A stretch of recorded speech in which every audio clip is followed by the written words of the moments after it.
बिस्मिल्लाहिर्रहमानिर्रहीम। अस्सलाम वालेकुम। 10th क्लास हम लोग ने चैप्टर 2 स्टार्ट किया हुआ था और हमने उसमें देखा था कि सबसे पहले हमारे पास जो एसिड बेस का कॉन्सेप्ट आता है उसमें आर्हीनियस का कॉन्सेप्ट था।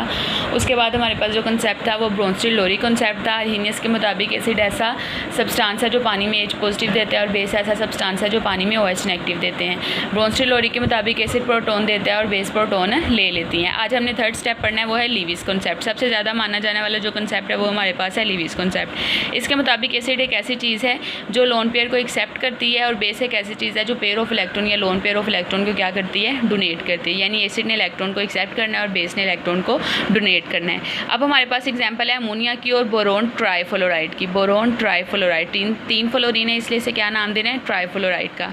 अमोनिया के पास एक नाइट्रोजन के ऊपर एक लोन पेयर है, ठीक है।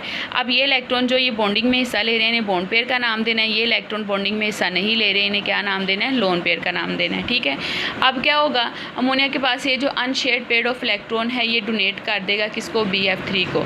ये देखें अमोनिया अपना इलेक्ट्रॉन इसको दे रही है, इसलिए इसकी तरफ क्या लगाया जा रहा है, एरो लगाया जा रहा है। जो इलेक्ट्रॉन देता है उसकी तरफ वो अपना हेड बना देता है, ठीक है।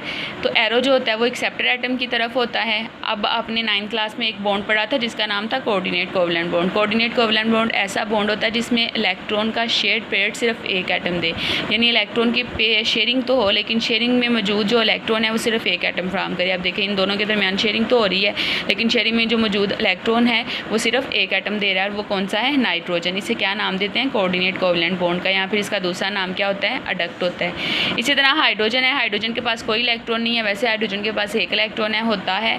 अब इसके ऊपर पॉजिटिव चार्ज है, इसका मतलब है इसके पास वो एक इलेक्ट्रॉन भी मौजूद नहीं है। अमोनिया वही बात, इसको अपने 2 इलेक्ट्रॉन शेयर करेगा, इसके साथ एरो इसकी तरफ लगा देना और ऊपर कौन सा चार्ज आ जाएगा, पॉजिटिव चार्ज आ जाएगा।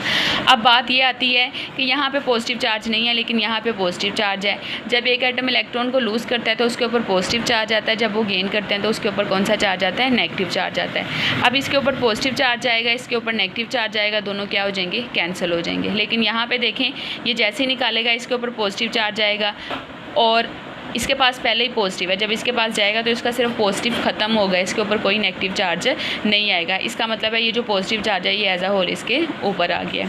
अब इसके अलावा कुछ लीविस एसिड्स हैं जिनके पास कोई ऑर्बिटल एम्प्टी होता है, यानी ऑर्बिटल्स जो आखिरी शेल होता है उसके पास या तो 6 इलेक्ट्रॉन होते हैं या इलेक्ट्रॉन की कमी होती है, ठीक है।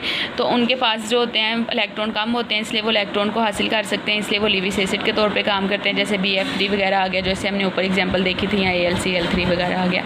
सिंपल के टाइम्स होते हैं वो भी लीविस एसिड के तौर पे काम करते हैं, जैसे सोडियम के ऊपर आ गया चार्ज, पोटाशियम के ऊपर, कैल्शियम वगैरह के ऊपर। इस तरह के टाइन लीविस एसिड है, इस तरह अनाइन लीविस बेस के तौर पे काम करेंगे, ठीक है। जैसे CN नेगेटिव आ गया, Cl नेगेटिव आ गया, OH नेगेटिव आ गया। और इसके अलावा अनशेयर्ड पेयर ऑफ इलेक्ट्रॉन जिनके पास मौजूद होते हैं जैसे अमोनिया, अमाइन, अल्कोहल वगैरह। इसके ऊपर अमोनिया के ऊपर लोन पेयर है, नाइट्रोजन के ऊपर अमाइन के साथ जो नाइट्रोजन है इसके ऊपर भी लोन पेयर है, अल्कोहल के ऊपर भी ऑक्सीजन के ऊपर 2 लोन पेयर मौजूद होते हैं, इसलिए ये लीविस बेस की तरह काम करता है। क्लियर हो गया, ये आपने करना है।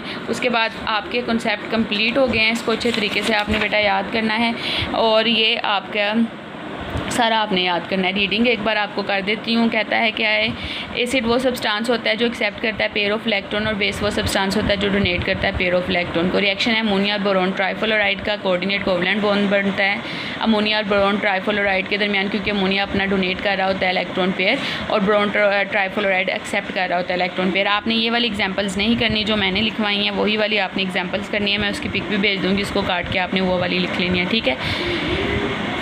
और इनके दरमियान जो प्रोडक्ट होता है Lewis acid base single reaction का, उसे हम क्या नाम देते हैं, अडक्ट का नाम देते हैं। यहाँ से लेकर आपने बेटा एंड तक यहाँ तक सारा करना है। क्लियर हो गया, ओके बेटा जी, अल्लाह हाफिज़।